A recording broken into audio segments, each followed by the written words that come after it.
អូនមានឡាន Lamborghini ពណ៌ត្រួយចេកអត់បងស្រីម្នាក់ដែលជាអតិថិជនរបស់យើងគាត់បាន message មក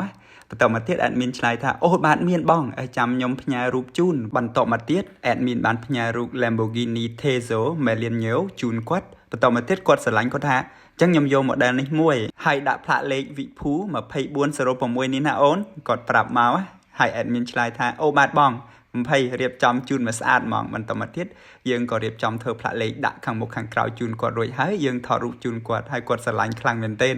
ហើយយើងដឹកជូនគាត់នៅម្ដុំស៊ីសវត្តយើងហ្នឹងហើយសូមអរគុណគាត់ខ្លាំងមែនទែនដែលបានកំងឡាន Lamborghini មួយនេះអញ្ចឹង admin បានវីដេអូយកមកជូនយើងទាំងអស់គ្នានៅពេលដែលយើងរៀបចំឡាន model ជូនគាត់អញ្ចឹងទាំងអស់គ្នាសម្រាប់អ្នកដែលស្រឡាញ់ឡាន model Lamborghini ពណ៌ត្រួយចេកពណ៌បែបឆើតអញ្ចឹងយើងមាននៅក្នុង stock ទៀតណាអាចកំងបានជម្រាបអ្នកទាំងអស់គ្នាថាឡាន model Lamborghini Terzo Melinio មួយនេះមានទំហំ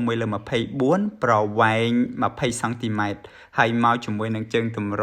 ស្អាតអ្នកទាំងអស់គ្នាអាចដាក់តាំងបានឬក៏អ្នកទាំងអស់គ្នាអាច share ទៅឲ្យអ្នកដែលយើងស្រឡាញ់ទៅក្រែងគាត់ទិញឲ្យយើងណាអរគុណច្រើន